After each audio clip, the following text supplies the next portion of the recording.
O meu nome é Marina. E o meu é Dolores. E essa é mais uma edição do nosso videocast. Eu agradeço a você que está nos escutando ou assistindo e vai ter o prazer de ver aqui essa conversa com o Otávio Venturini, que eu vou pedir até licença para ler uma colinha e falar o currículo dele.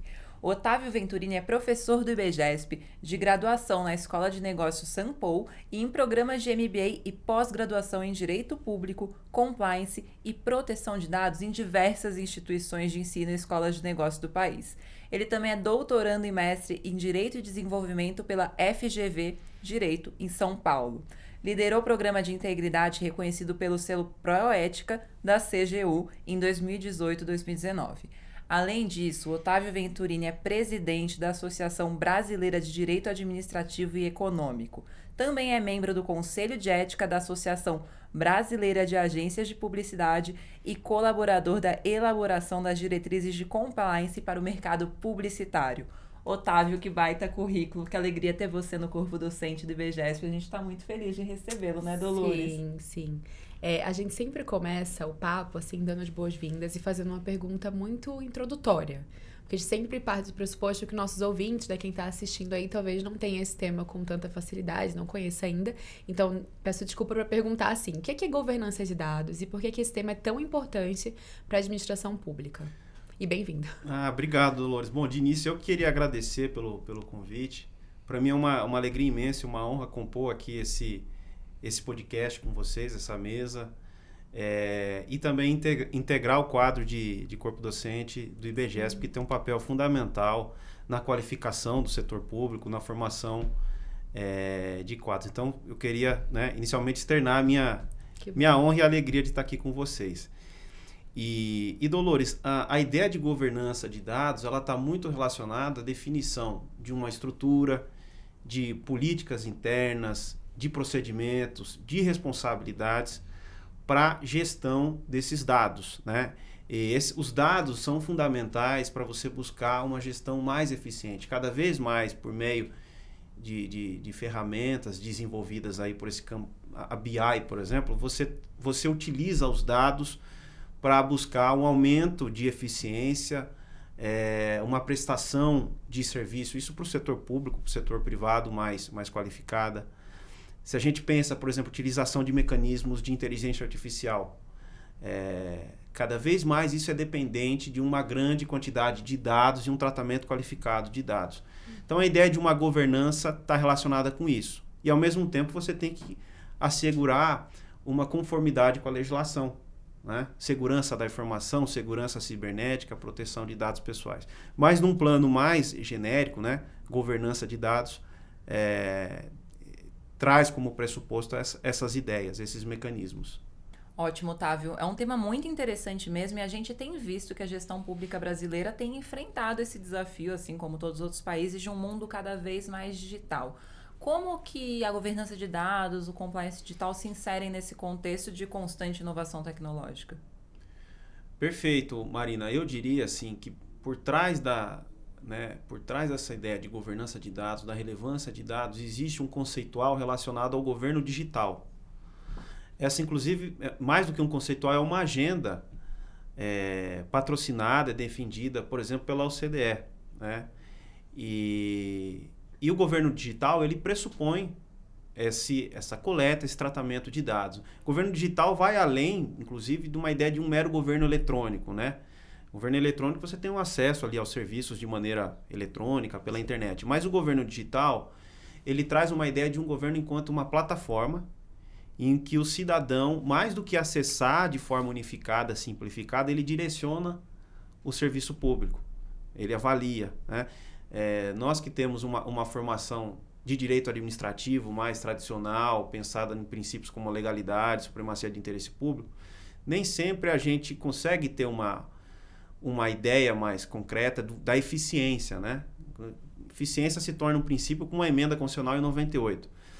Mas para você atingir hoje, nessa era digital, uma eficiência, é pressuposto que o governo avalie suas políticas, que ele tenha essas informações. Então, num primeiro plano, né, mais conceitual, em termos de agenda, existe essa transição, essa transformação de um governo que passa por etapas com o governo eletrônico até alcançar esse status. E aí é fundamental a governança de dados. Nós temos experiências aí como o gov.br, né, o Governo Digital Federal, que você acessa vários serviços, desde o acesso ao resultado de um Enem, até a solicitação de um documento eletrônico e tantos outros. Então, a governança e a ideia do compliance digital também para assegurar aos titulares dos dados os seus direitos. É fundamental. Eu acho que a gente está numa etapa de formação de uma maturidade nesse tempo. Nesse tema. A gente ainda tem um desafio, um percurso longo aí pela frente. Legal. Eu acho que a gente está trazendo vários conceitos em linhas gerais, né? A gente falou sobre governança de dados, compliance digital, governo digital e sempre do nosso lado também, e eu acho que do conceito, pensando no cidadão. E aí, como cidadã, eu penso assim, o governo tem acesso a todos os meus dados. Quando eu entro no GovBR, eu vou lá desde o meu RG, né? Eu acho que já está indo poupa tempo, GovBR, CPF, aí você comunica com a Polícia Federal, tem toda a comunicação. Até o investimento no Tesouro você acessa pelo gov.br. Então, eu acho que aí, nessa linha, vem a Lei Geral de Proteção de Dados também, né? Pensando nesse CPF, que é uma pessoa que precisa ser protegida e responsabilizando as organizações.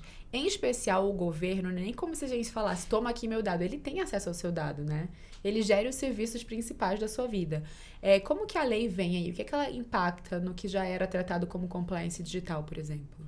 Olha, excelente questão, Dolores. E a lei brasileira, ela reflete um pouco a experiência da legislação da União Europeia, o Regulamento Geral de Proteção de Dados. E essa legislação da União Europeia estimulou que outros países adotassem um padrão semelhante, porque lá o fluxo internacional de dados, para que uma empresa, por exemplo, da União Europeia, compartilhe dados com uma empresa situada em outro país, é necessário que se demonstre o mesmo padrão de maturidade regulatória. Uhum. E essa legislação, ela traz algumas proteções, por exemplo, relacionadas a direitos fundamentais. Então, nós, enquanto cidadãos, temos nossos direitos e liberdades fundamentais, como, por exemplo, a privacidade relacionados à própria pessoa. Depois de proteção de dados, ganhou um status próprio de direito fundamental na nossa Constituição. Mas aí a gente consegue já vislumbrar temáticas fundamentais, por exemplo, né, como a nossa própria privacidade. Alguns estados que tendem a ser mais autoritários, eles estabelecem uma vigilância sobre o cidadão. Então, é preciso resguardar também, em relação à administração pública, esse primeiro aspecto. Outro aspecto que é fundamental também é a questão da discriminação.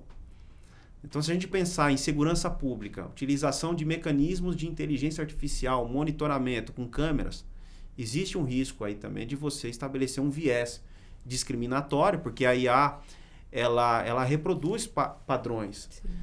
Então, primeiro, essa legislação ela trouxe algumas balizas importantes. Primeiro, a ideia de que você só pode coletar e tratar dados se tiver lastreado numa hipótese legal que autorize. Para o setor privado, uma que é muito conhecida é o consentimento. Mas o consentimento também não deve ser usado para tudo, ele tem que ser livre, manifesto e informado. O poder público ele tem uma base específica que autoriza ele tratar, que isso é a execução de políticas públicas e prestação de serviço público. Então, esse é o primeiro ponto. Eu só posso coletar e tratar se eu tiver uma base, uma hipótese legal que me autorize. O poder público tem uma própria. Mas não é só isso. Né? Então, o poder público coletor, ele faz o que ele quiser? Não. Ele tem que obedecer princípios, como a finalidade. Então, eu estou coletando o teu dado, Dolores, por uma finalidade de te providenciar uma documentação. Eu, enquanto um órgão, por exemplo, né, já tem julgados do STF, compartilhamento do Denatran com a ABIN. Posso compartilhar dados com uma outra entidade da administração pública de maneira irrestrita, sendo que a finalidade da coleta foi uma outra? Sim. Transparência. Né? Você tem o direito de ser informado, e a gente já tem a lei de acesso à informação. A razão pela qual o seu dado foi coletado, qual foi uma eventual classificação, princípio da necessidade e da adequação, vou me limitar ao mínimo necessário, ao adequado, né, esse binômio, não discriminação, entre outros. Além dos princípios, a administração pública ela deve observar direitos também dos cidadãos. Então, o direito de corrigir uma correção, isso a gente se valia antigamente de um habeas data, né, para acessar, para corrigir. A lei ela traz essa previsão. Portabilidade e outros. E, por fim, ter uma estrutura de governança, e aí entra muito o tema da governança e compliance, né, compliance digital enquanto mecanismos de conformidade e, genericamente, a legislação trata isso como governança de privacidade. Mas você ter essa estrutura interna capaz de responder alguma demanda. Se a própria autoridade nacional questionar, responder à autoridade, preparar os relatórios, a gestão de uma crise em razão de algum incidente. Então, essa lei, ela concretizou alguns direitos fundamentais em relação ao tratamento de dados pelo poder público e ela trouxe esse desenho fundamentado nesses 4 pilares: bases legais, princípios, direitos e essa estrutura de governança, que nada mais faz do que uma autorregulação, uma autorregulação regulada, né? Com isso, o que você busca fazer? Prevenir incidentes. Caso ocorra, você possa identificar e mitigar os efeitos, né? Dar o correto tratamento a isso. Legal.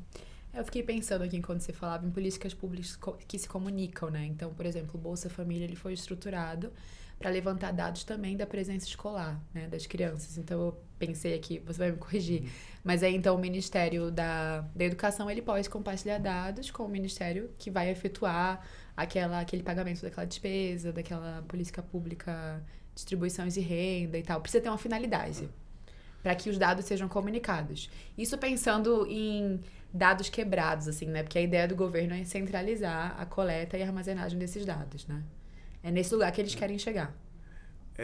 Excelente, assim, eu acho que a nossa Lei Geral de Proteção de Dados, ela não entra nessa minúcia. E o Brasil... não, eu pensei no exemplo para entrar na minúcia da minha mente. Mas essa discussão ela é fundamental. Isso é um entendimento que tem sido definido pela doutrina. A nossa lei não entra nessa minúcia e alguns países não têm a natureza que o Brasil tem, que é uma federação com municípios, estados. Então, o SUS, o Sistema Único de Saúde, ele envolve na prestação municípios, estados. Ele é basicamente um repasse do orçamento federal para que os municípios... E como é que se dá o compartilhamento, né? Alguns podem defender uma ideia de uma administração enquanto unidade informacional. Então, compartilhamento pode ser indiscriminado. Mas o que tem prevalecido são balizas. Então, para que ocorra um compartilhamento, a finalidade tem que ser a mesma.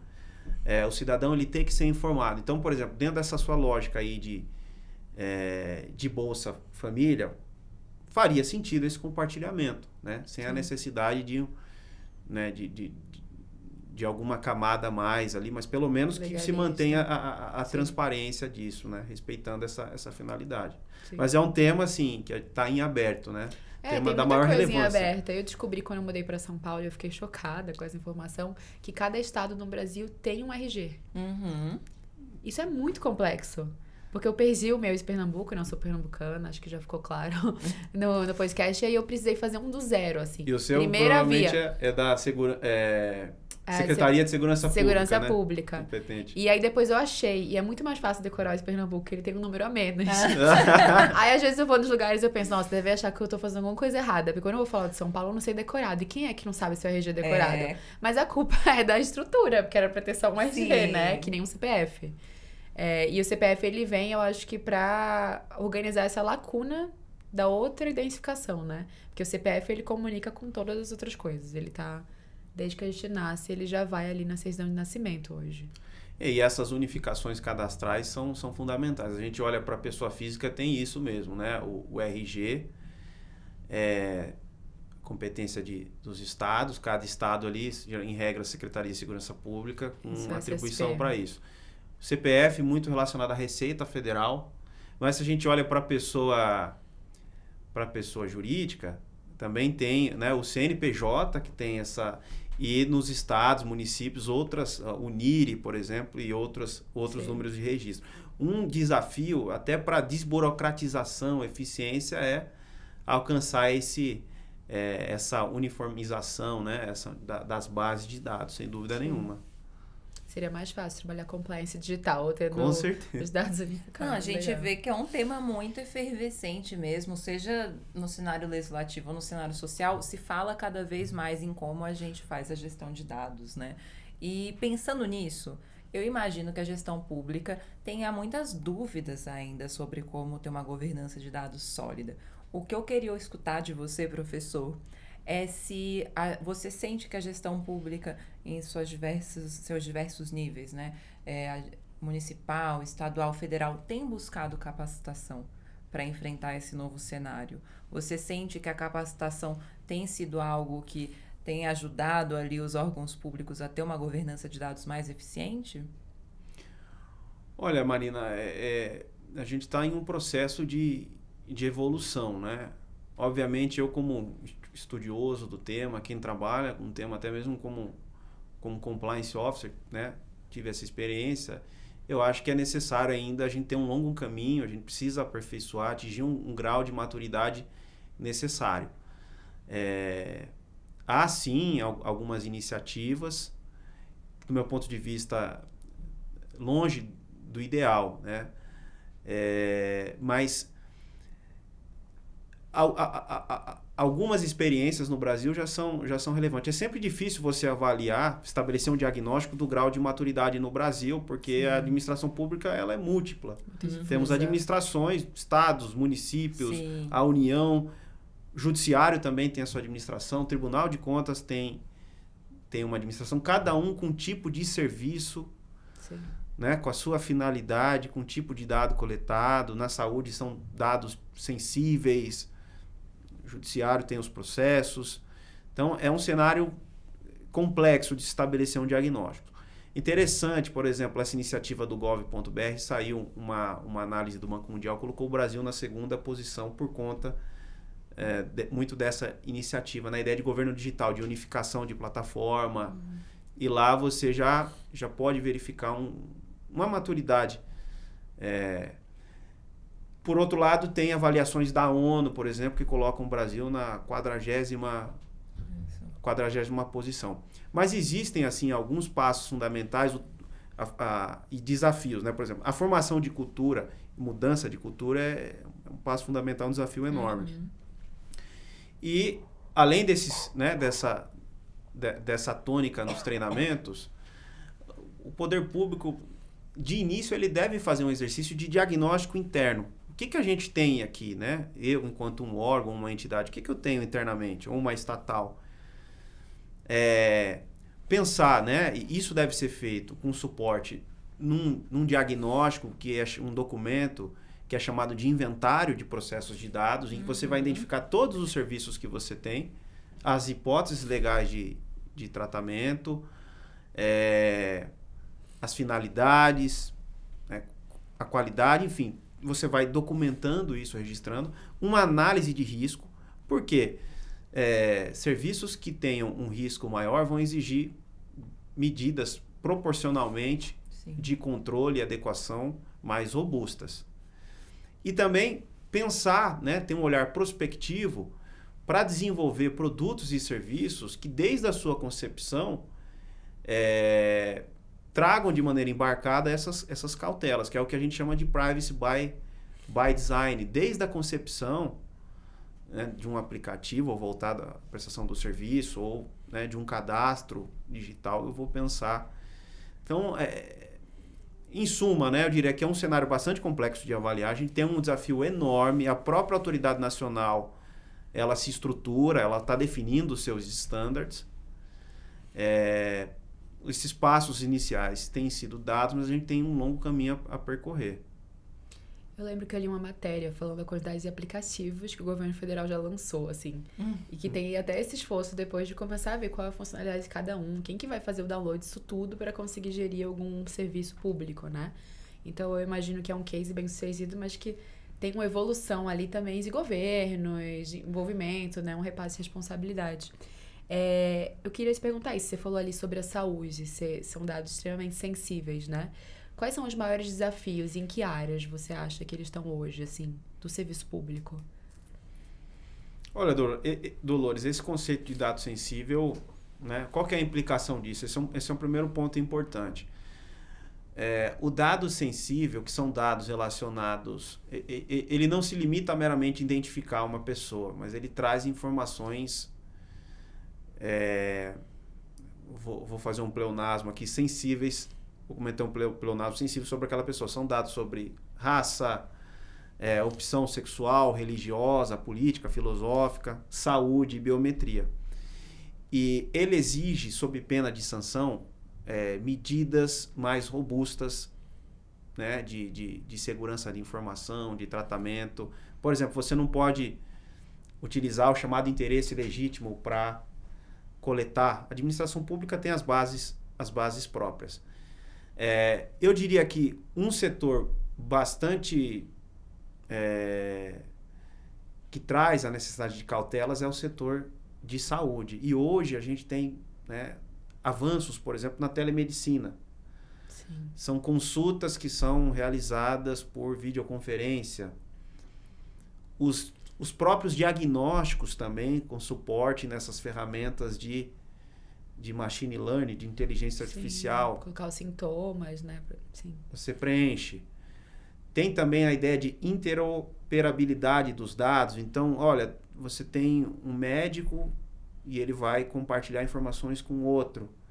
Depois você tem o compartilhamento de dados em todas as esferas, porque o Sistema Único de Saúde ele engloba. Então, o sistema de saúde, o setor de saúde é um desses, né? Pensando na administração pública. Educação também, dados de menores. Sim. Se você pensar nas redes municipais. A gente tem Banco Central também, com, né, COAF, uma unidade de inteligência financeira aí voltada à prevenção, lavagem de dinheiro. O Banco Central com informações da vida financeira. Eu diria complexo, que são né? Só muito aí já complexo. foi mais problema do que Sim. eu Mas poderia imaginar. Deixa eu fazer só uma Claro. pergunta que a gente conversou ali nos bastidores e eu vi numa fala sua também, Otávio. Sobre penalidade. Eu lembro um pouco, e aí eu não vou saber os anos, você vai com certeza me corrigir, mas a LGPD ela ia entrar em voga e demorou um pouco mais, né? Foi adiada. E assim que ela entrou, ficou aquela expectativa. E as penalidades, né? É uma coisa que demorou um pouquinho mais para aparecer, que tem uma organização responsável, né? A NPD, Autoridade Nacional de Proteção de Dados. E agora você me comentou que já tem um caso aí ligado à gestão pública, né? Uma primeira aplicação. Você poderia falar um pouquinho mais como isso aconteceu? Exatamente, Dolores. Isso foi recentemente. Relativamente, isso foi publicado, né? Porque as sanções são publicadas até para ter esse efeito, digamos, reputacional, né? Dissuasório. Da Secretaria de Saúde do Estado do Espírito Santo, isso foi publicado agora em outubro de 2023. Tá. E assim, foi a primeira autuação, foi uma penalidade de advertência, ou seja, a sanção mais leve, né? Embora o caso ele tenha uma gravidade, porque você teve, né, em suma, uma disponibilização ali de dados de pacientes, né, de quem utiliza o sistema público ali de saúde, foi disponibilizado em um outro site, uma espécie de um vazamento quando você tem esse acesso.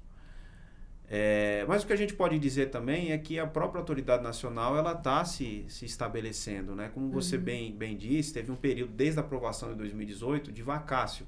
Sim. A vacácio aí dizia respeito a quando as sanções administrativas e a atuação fiscalizatória da Autoridade Nacional de Proteção de Dados iniciaria a sua vigência. A própria Autoridade Nacional surgiu como um órgão, né? Uma emenda que foi aprovada, foi uma medida provisória no final do governo Temer, com uma natureza de órgão federal. Então, você tinha uma questão do ponto federativo complexa, porque como é que um órgão federal vai ter autonomia para aplicar sanção num outro ente da federação? Depois, com a emenda constitucional, ela foi convertida a natureza dela em uma autarquia. E assim, a Autoridade Nacional ela tem um papel fundamental não só para aplicar sanções, inclusive para administração pública, para entidades e órgãos, mas também um papel orientativo. Sim. É o que Como se é... espera, né, em geral dessas... Exato. E como é que ela faz isso? Com a elaboração de standards, de guias. Então, você vê ainda que ela está sendo equipada, né? Ela está desenvolvendo esses standards e precisa ter braço para fiscalizar, tem que focar em certos temas. Em paralelo, né, em conjunto com a autoridade nacional, nós temos também as atribuições aí voltadas ao consumidor dos PROCONs nos estados e no âmbito federal a Senacom. A Senacom também aplicou uma sanção aí para o mercado privado, para o Facebook. Nesse processo de estruturação da NPD, a sanção veio da Senacom. E em alguns casos, o cidadão ele é também, né, consumidor, né? Sobretudo se você olha para estatais. Então, a gente tem uma estrutura fiscalizadora e que tem essas capacidades de aplicar a sanção administrativamente. Indo um pouquinho além, se você me permite, Dolores, claro, há também a possibilidade de responsabilização judicial e no âmbito coletivo, que são as ações civis públicas. O próprio Ministério Público, diante de um caso, uma gravidade, ele pode ingressar com uma ação civil pública para determinados casos. Então, é um pouco esse o cenário. O caso do Estado do Espírito Santo, em que pese, né, ser um primeiro caso, a gente está também, eu acho que as sanções, quando diz respeito a poder público, sobretudo a administração pública direta, que presta serviço público de natureza não econômica, ela deve ter uma adequação, porque você também não pode aplicar uma sanção de suspensão de tratamento de dados, a não ser que seja algo muito extremado, porque você vai prejudicar, ao fim e a cabo, a própria prestação de serviço público, você vai pôr fim. Então, né, foi uma primeira sanção, foi uma advertência, um recado importante, mas que de alguma forma sinaliza a necessidade de evolução, de maior maturidade nos processos da administração pública como um todo. Ótimo. É muito nítido para a gente aqui no IBGESP, que já atua em vários projetos sobre Lei Geral de Proteção de Dados, governança de dados, compliance digital, que é cada vez mais crescente no vocabulário do gestor público, da gestora pública, esses temas, né? Inclusive os cidadãos estão falando mais sobre isso. Mais preocupados com isso também, né? Exatamente, né? Aquele velho questionamento, mas eu tenho que dar meu CPF aqui agora, eu só quero comprar o remédio, o que eu faço? Então, a gente vê que é um tema que está, assim, efervescente, como você falou, é bastante focado na prevenção atualmente. A gente, no IBGESP, gosta de ter esse princípio em todas as capacitações, né? Focar numa prevenção, para que não ocorram incidentes. E é nesse sentido que eu quero que você finalize aqui essa conversa, que eu queria que durasse muito mais, falando pra gente de boas práticas, né, de governança de dados, e falando também sobre se tem algum caso de sucesso, alguma boa prática nacional e internacional que você queira compartilhar com o gestor público que está ouvindo e quer saber mais sobre esse assunto. Uau! Ótimas perguntas. Assim, um caso bem sucedido, acho que eu não sou mineiro, mas, né, todo bom advogado desconfiado, é sempre difícil defender algum caso, né, porque pode ser que amanhã ocorra algum incidente e, enfim, aquilo vai encontrar vai de contrário à nossa opinião.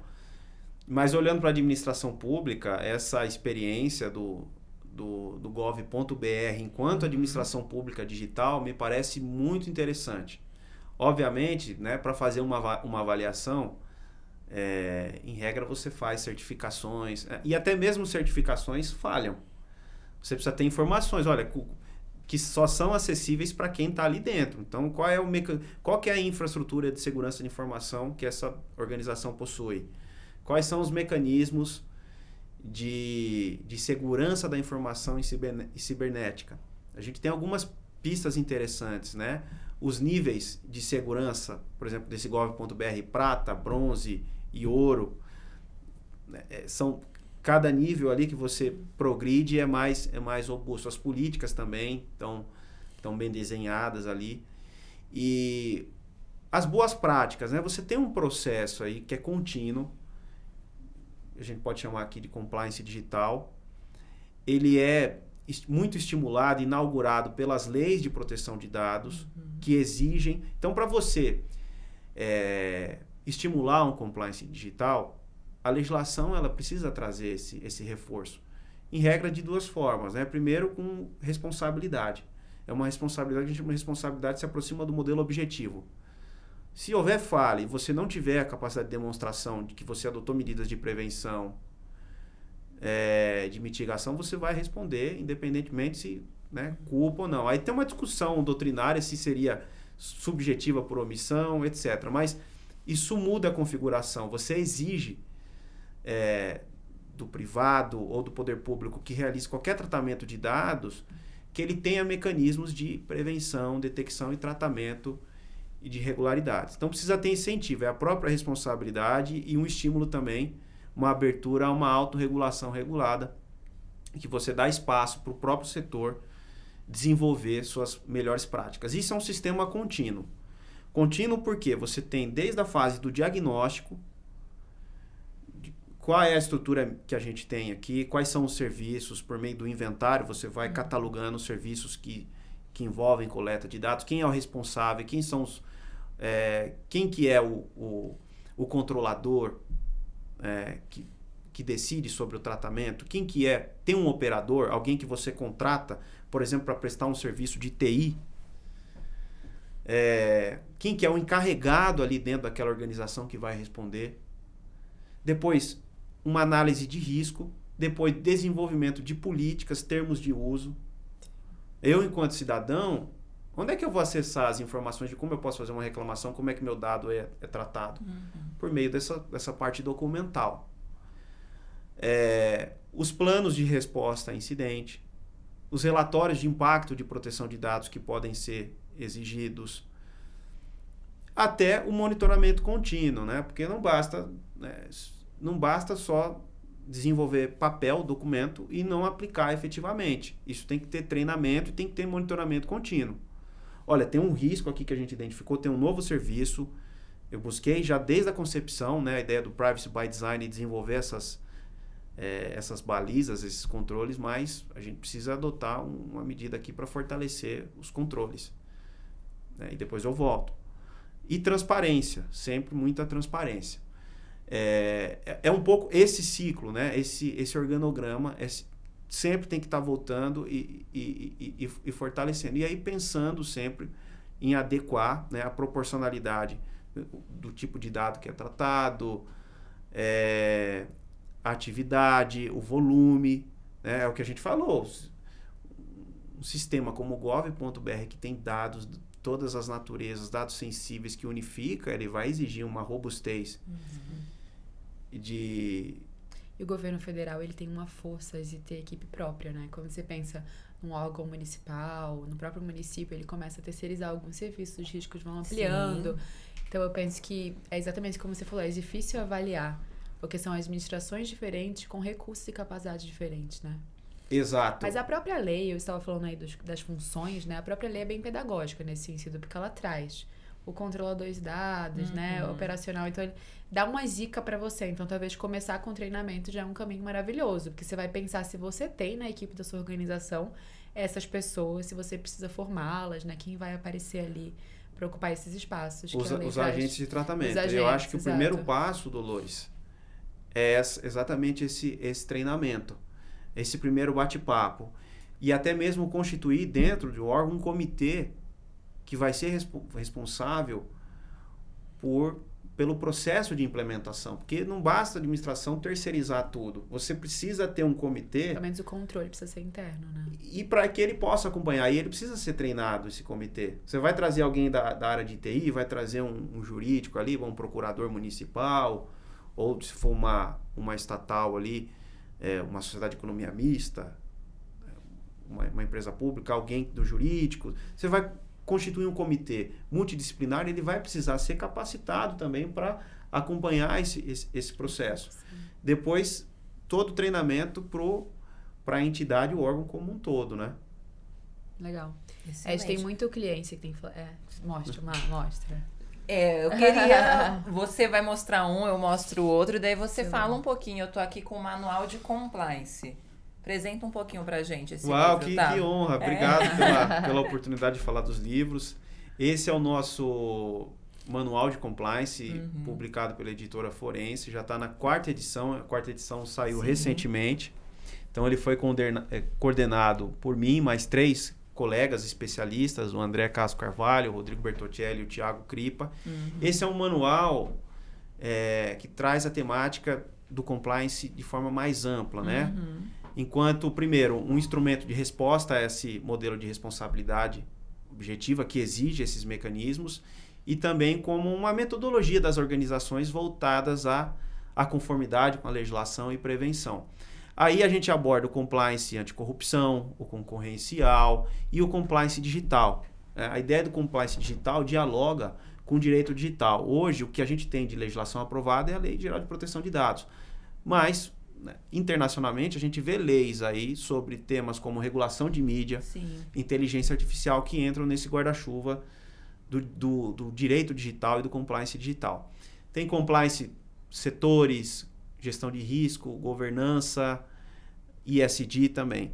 É um manual de fato. É um manual de fato. Não, a gente recomenda demais a leitura. A gente estava espiando aqui nos bastidores e já estamos super animados. Eu tô com um recorte, então eu imagino, né? Daquele tema, que é o Proteção de Dados Pessoais e Compliance Digital, que você também está na coordenação. Fala um pouquinho desse. Esse é um livro mais focado no compliance digital, mais aprofundado. Toma o tema da proteção, da Lei Geral de Proteção de Dados, mas não se limita à análise da legislação. A gente aborda nele, no 2º capítulo, essas melhores práticas de conformidade relacionada ao compliance digital. Esse livro agora vai chegar à sua 2ª edição. Ele foi coordenada por mim, professor Sérgio Ferraz, e o professor Gustavo Gil Gaziola, também uma referência aí, concluindo o doutorado na Alemanha sobre proteção de dados no poder público. As duas são obras coletivas. A gente trouxe os maiores especialistas. Ele é composto pelos maiores especialistas no tema aqui no Brasil. E para essa 2ª edição, ele traz também outros artigos, sobre compliance e fronteiras tecnológicas, agora com a emergência dessas novas tecnologias. Nossa, excelente. Muito bom. Vamos deixar aqui também embaixo do episódio para vocês conhecerem. Isso, ficou disponível aqui, então quem estava curioso já deu uma olhada nos títulos. Muito obrigada, Otávio, pela participação. Com essas sugestões de leitura, a gente se despede e espera recebê-lo em breve, porque tem muita coisa para conversar ainda. Já tem um para cada um, para Dolores e para... Eu quero esse aqui, que eu já vi um capítulo muito interessante. Obrigada. Obrigada, pessoal. Até a próxima, gente. Tchau, tchau.